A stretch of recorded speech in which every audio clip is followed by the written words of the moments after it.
Gurudev. Jai Gurudev.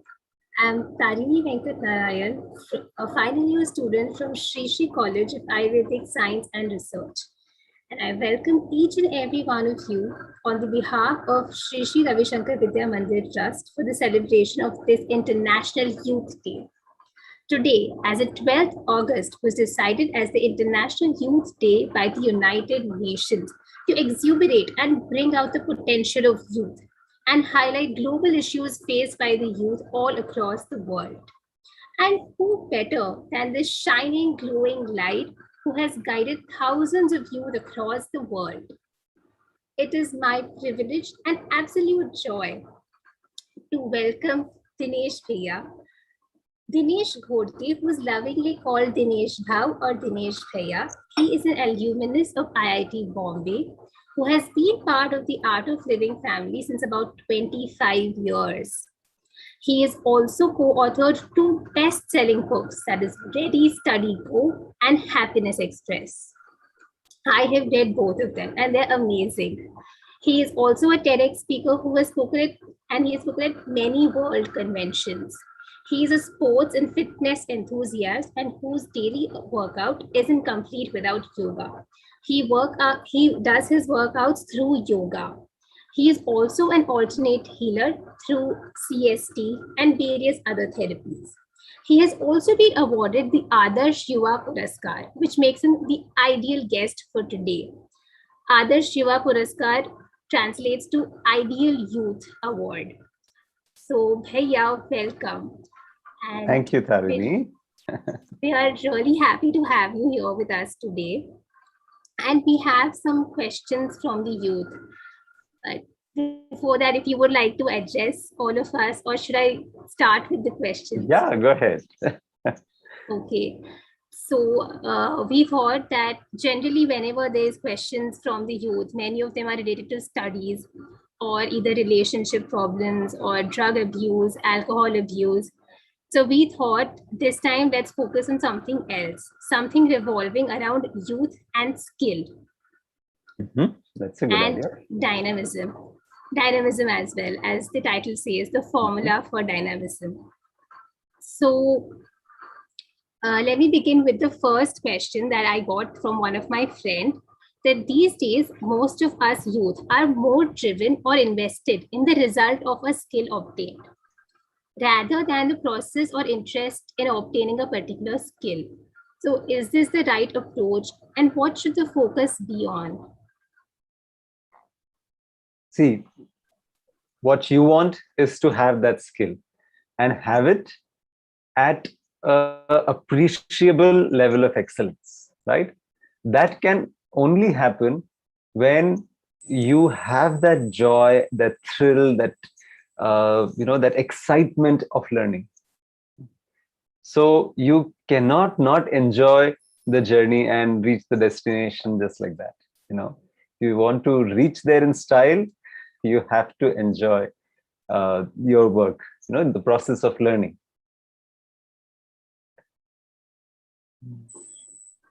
Okay, that's true. Same goes with studies also, no? If just notice the subjects that you like, how you look forward to studying them, researching on them, watching some YouTube videos about them, or going finding a workshop about them. The things that you don't like, you tend to procrastinate. Have you noticed that?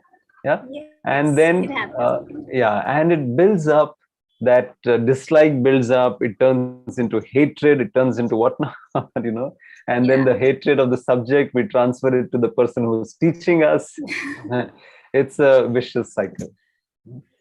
So any subject or any skill that you're learning or you want to be good at, you have to find some ways to make them interesting, make them exciting. Okay. You said procrastination. That brings me to this question. I got this question which said that with the pandemic around, procrastination has become a ubiquitous or a universal skill. How do we become unique by not having this skill? And how do we get dynamism back in? Because of work from home or whatever, everyone tends to just leave it, कि थोड़ी देर बात कर लेंगे, चलो रहने दो. And even studying कि घर पे ही हैं, अब क्या पढ़े, जब कॉलेज जाएंगे तब देख लेंगे, sort of attitude. So how to get back to dynamism? Right. So the answer is about how many pages is this? 222 pages. Such a big answer. But it's a very interesting one. Uh, you know, so we've talked about it in both our books, in fact, Ready, Study, Go and Happiness Express, how procrastination, as you said, it's a skill, it's a science, and people have, learned it to art form also. They've made it into an art form, not just a, skill or science. And the way to do it is, I was just hearing somebody the other day, and they said procrastination is an emotional issue, not necessarily something about because when you cannot work with that dislike for something, then then that dislike turns into laziness. It turns into procrastination. It turns into avoidance. No. So first and foremost, we have to handle our own emotions. Okay, if I dislike something, that doesn't mean I have to keep it away. I have to see how I can, first of all, live with it. Secondly, how I can find something interesting, something meaningful out of it. And then that procrastination does not stand a chance. See, do we ever procrastinate playing a video game, an online game or something? No. Do we procrastinate going on to Instagram or Facebook? No. You got 5 minutes and you will just, your hand will go to the phone and you're okay. Do you see that? Why? Because you like it. Same way, you start loving what you do, and then automatically that whole, rigmarole of procrastination and the associated emotions thereof, of guilt and self-pity, and then beating ourselves black and blue, being hard at ourselves, all that you don't need to fall prey to. Yeah, I should have asked this question. And that is why, because it's an emotional issue as well, that is where our daily practice of Sudarshan Kriya, of meditation, that helps tremendously. I should have asked this question around like 7-8 months ago. That I could have, because our college reopened and then I was doing all those things. I was being hard on myself that, all these months I just put everything to later. The online classes, attending with all sincerity, but not the way we were doing in offline classes.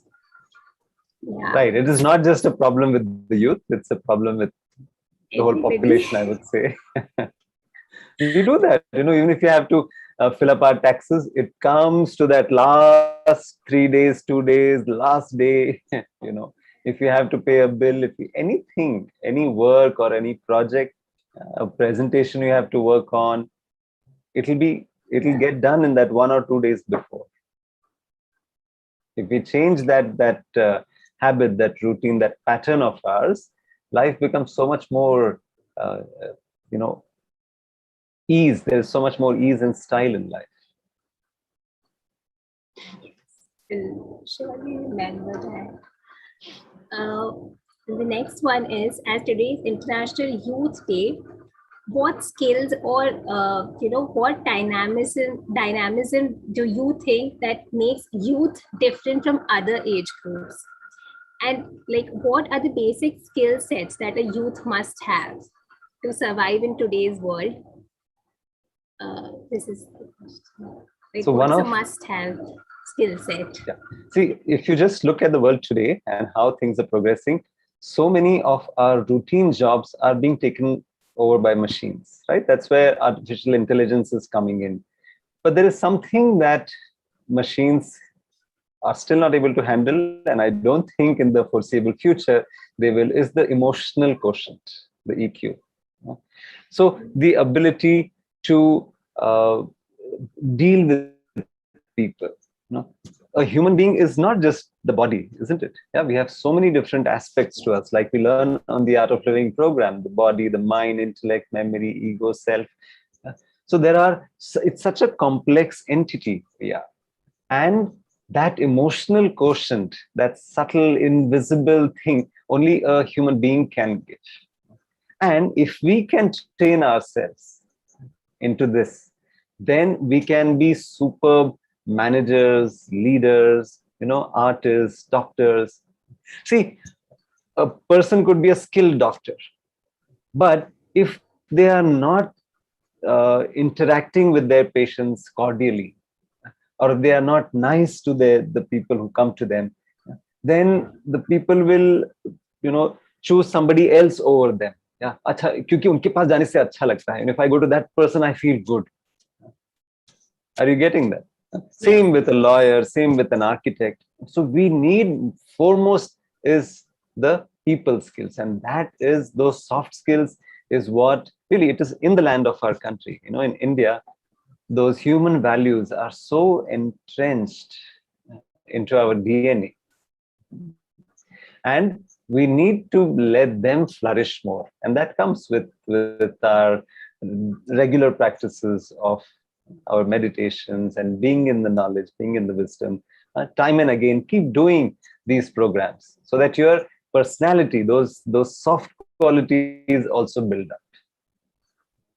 So today, headhunters, when companies come to recruit, yeah, they are not really just looking at your mark sheets. Okay, how much did you, how much did you get in your school, listening from a classroom or from the blackboard? No, they are also going to look at how good you are at communicating, how good a team player you are. Do you have loyalty? Can this person be trusted? Because these qualities will stand, in good stead in the long run. So youth as such, generally they have a lot of a global perspective. Nowadays youth are not just looking at, okay, what's happening in my little college or in my city. We are so connected technologically. Okay, there is the fires that are happening in Turkey or Greece right now, or there is social unrest happening in South Africa, or US, there is something happening, the Olympics happening in Tokyo. We are well connected. As young people, we are well connected. We have that global perspective. We want to do something. But the technology of how to do it, this technology of spirituality, this is what is missing. Good role models are missing.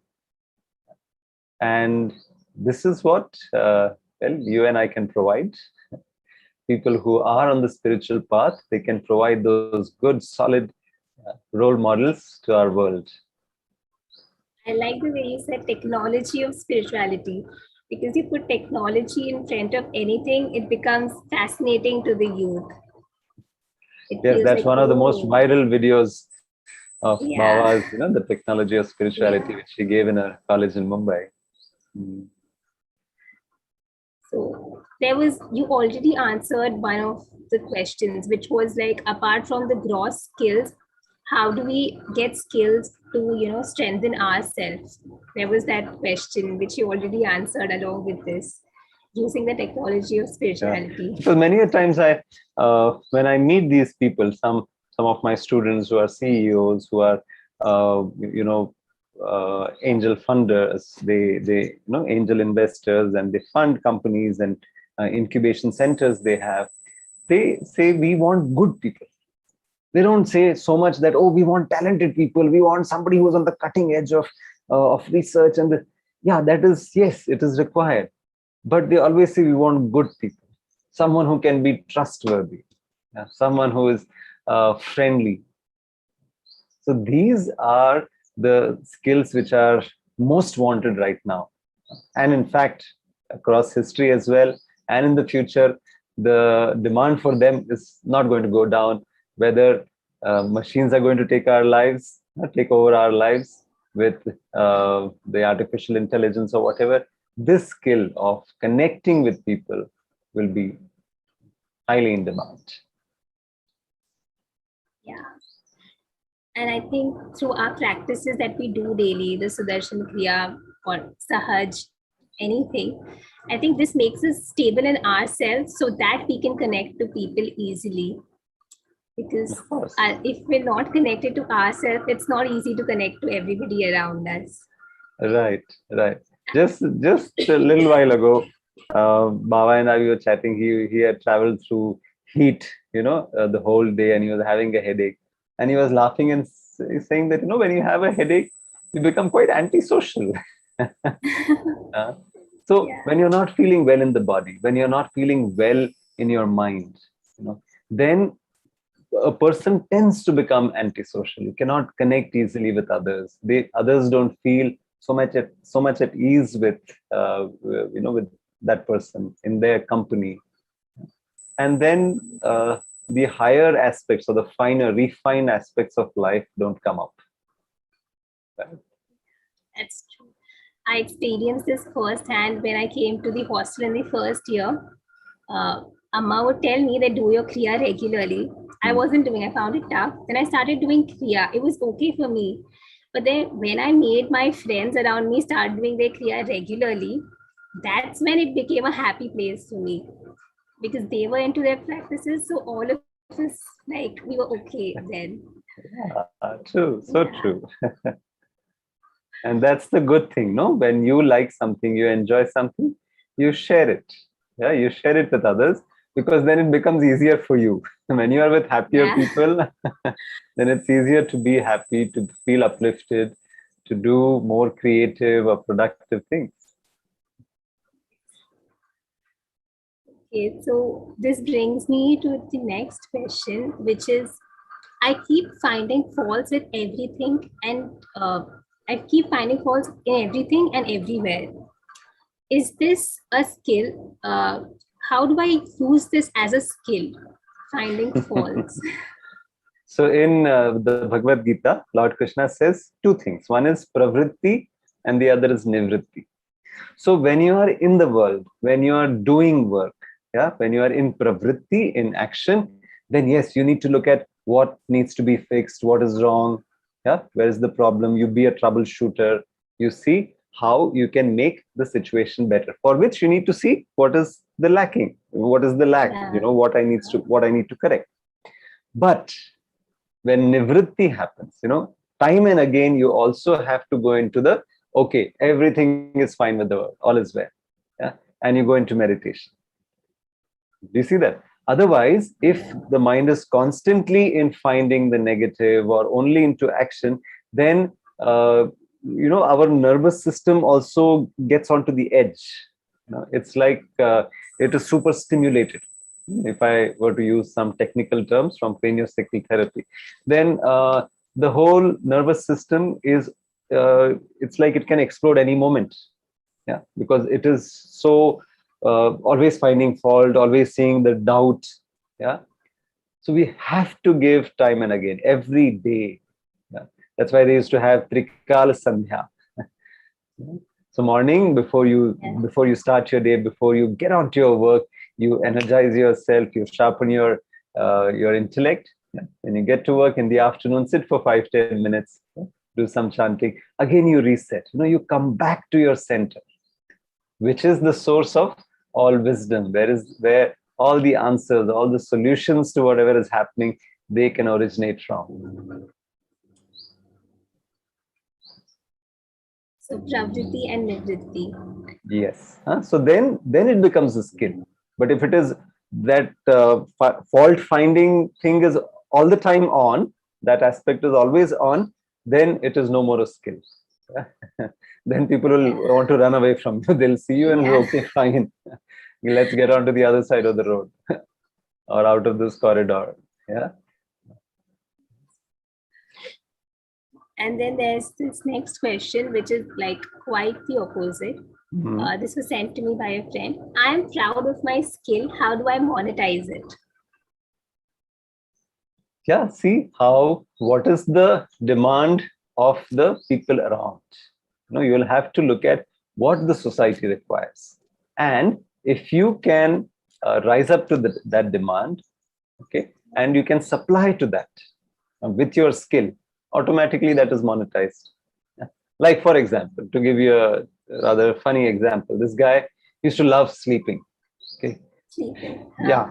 Who doesn't, right? Yeah. Now he said, I want to monetize this skill. So he was talking to Baba. Baba said, yeah, find some research lab who's researching on sleep. I said, oh yeah, that's a good idea.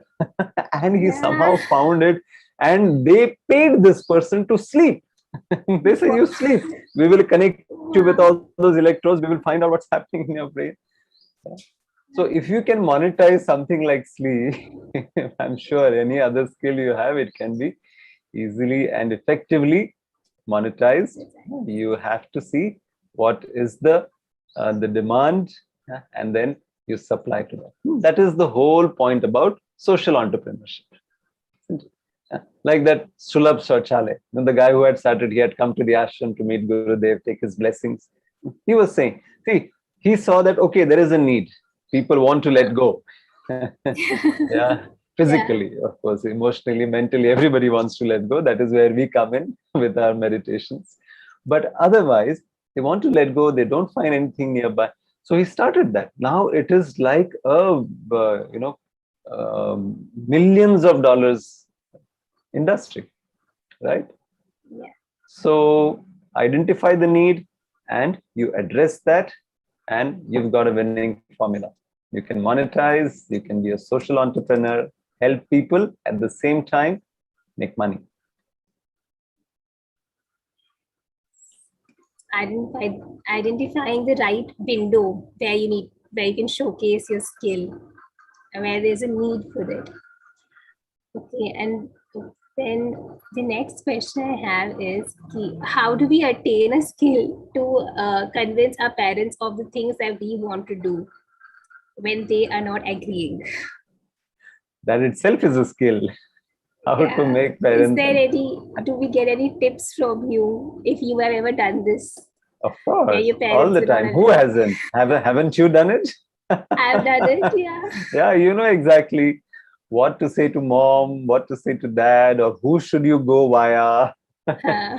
Isn't it? If you want to go on a vacation with your friends, oh, I should talk to mom. Mom will tell dad, and then he will agree. Yeah. Isn't it? So Yeah. this again comes from observation. No? And somebody was very nicely saying the other day, in India, no, the ancient rishis and all, whatever they did, it was with with an idea of how I can improve. Okay, so if they're eating food, they will eat with, okay, what kind of food it is, with that awareness. And then they found out, okay, there are three types of food. There is Rajasic, Tamasic, Sattvic food. And of course, there is much more like you'll be learning in Ayurveda. Yeah. How? So everything they did, whether they did farming, agriculture, they would observe, okay, if I sow my seeds in this phase of the moon, how is the growth going to be for the plants, for the seedlings? How are they going to germinate? Right? So on the waning phase and the waxing phase, how are things going to be? That's how they learned about the seasons. Then they would look at the sky and learn about the sky.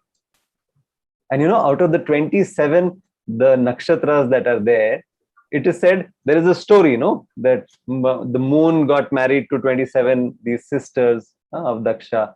And then he used to like Rohini most, right? Now they found out that ancient people, they observed this over years, that the moon stays closest to Rohini for the longest time. Out of the 27 nakshatras, the Rohini nakshatra, it stays closest to that constellation of stars. And now, even to observe this, it would take like many years of noting what's in the sky and how. So anything that they did, yeah, they did it with with a thought, with a mindset of improving, of evolving, of progressing. So that mindset is most important. And as young people, we are not jaded with what is happening in the world. We still, our minds are fresh and uh, malleable. Yeah. So then at this point, if we have this kind of a mindset that we have to grow, we have to learn, we have to progress, we have to evolve, we have to take people along with us, then things become much easier. Then you become an asset rather than a liability to people around. Hmm. Yeah. Anytime I hear anything about stars and moon, it's so fascinating. It always like how the rishis found out such tiny details and then they proved it. Like it's not like they have just stated something.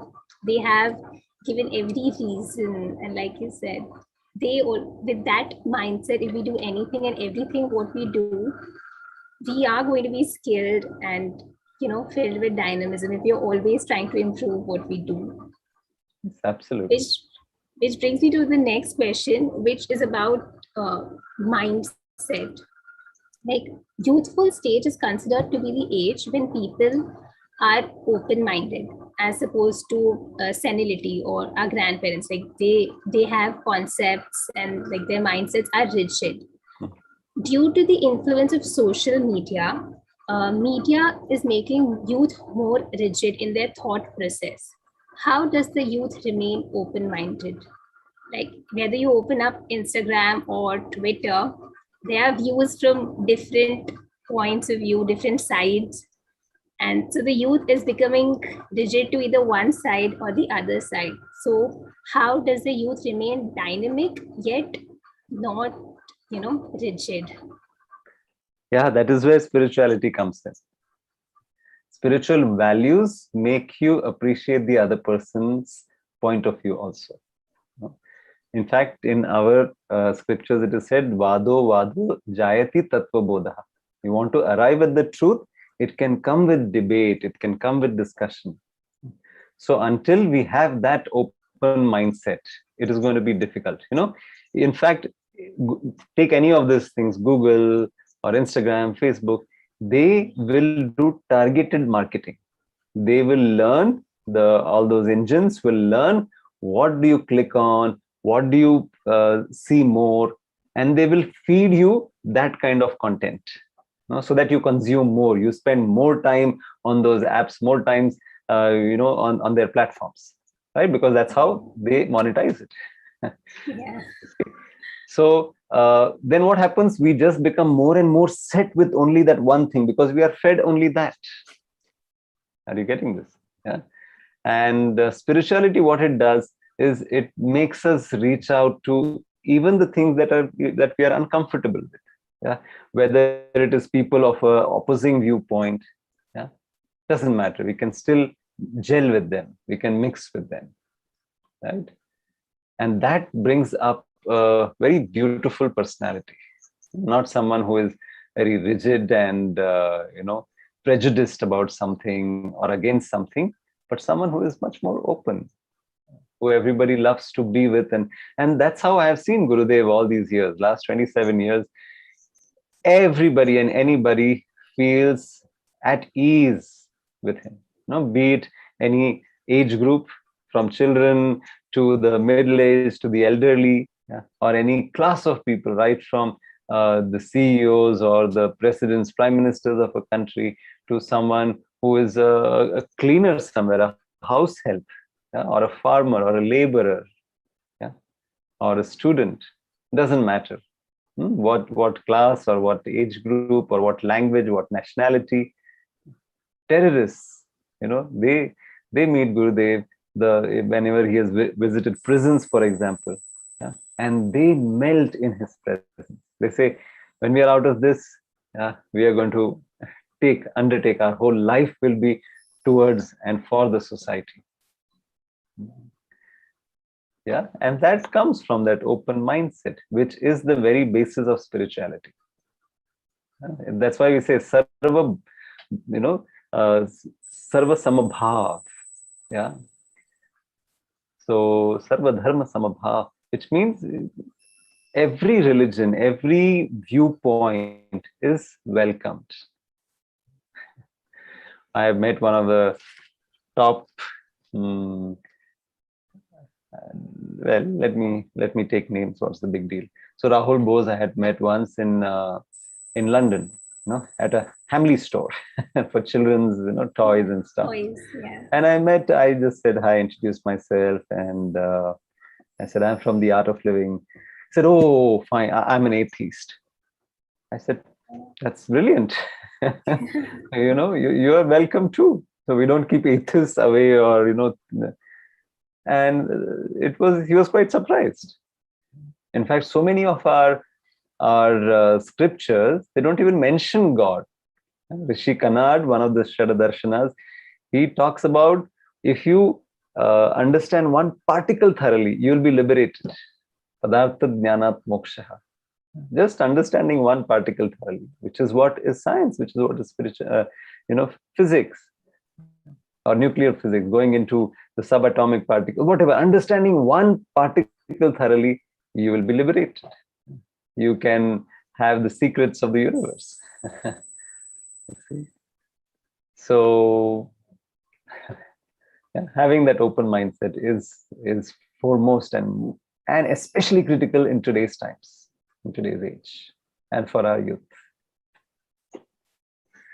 Okay, so one last question. One last question. It's tough for me. What question do I ask? Okay, I think we'd like to hear some story, because we all you were an integral part of the World Culture Fest that was organized by the Art of Living in India, in Delhi. So over there, you would have used a lot of skill set, and I'm sure there must have been a lot of dynamism that almost led to chaos. So, what were the skills, and what is there any story, or what were the skills that then you implemented to strengthen yourself and motor on through the mundaneness and the huge scale? Because even if we try to do anything in small scale, we many times get stuck or feel bad. But it was such a huge event. So, how did you go about it? Any story? That's the first thing, the anything small doesn't bring contentment or joy. True joy comes from something big. And all those people all over the world who were involved with the World Culture Festival, the last one in Delhi, they've experienced this. And they do something big, all those small little fights and disagreements and all that just drops off and dissolves. So this is the chaos management is such an important skill. How do you manage chaos? How do you celebrate chaos?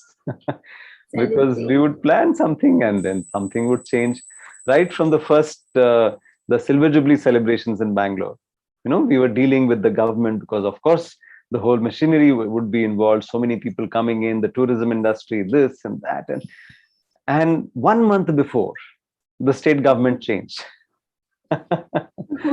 So all those people who we were dealing with, suddenly we had to, rebuild ties and connect. And but well, that is the kind of and skilling that happens with yoga, with spirituality. So it is said, yoga karmasu kaushalam, that kushalta in your action, that skill in your action, it comes with yoga. And yoga is not just postures and stuff. No, yoga is understanding, karma yoga, jnana yoga, bhakti yoga. So yoga, love is also yoga. Yeah? Even our action, whatever we are doing, that can be made yoga. If it brings us back to the self, if it connects us to people.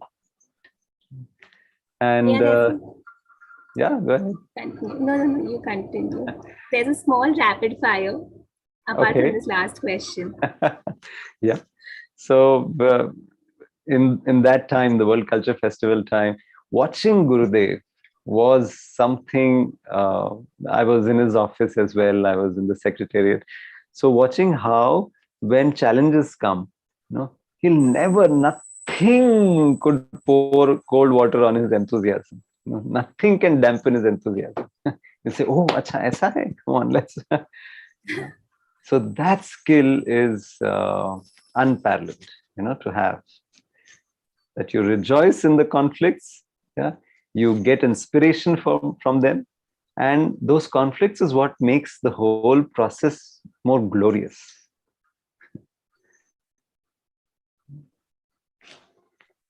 Yes, Tarini. So the rapid fire. Your best skill that you think you have. Smile. Right. Yeah. One skill you wish to acquire. Hmm.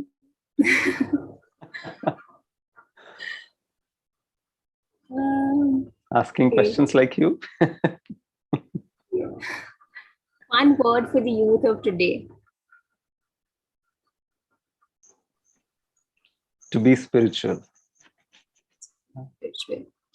What would you like to say to youth who are engineers? Then, like, I have listed a few professions over here. Like, Uh-huh. what would you like to say to the youth who are engineers?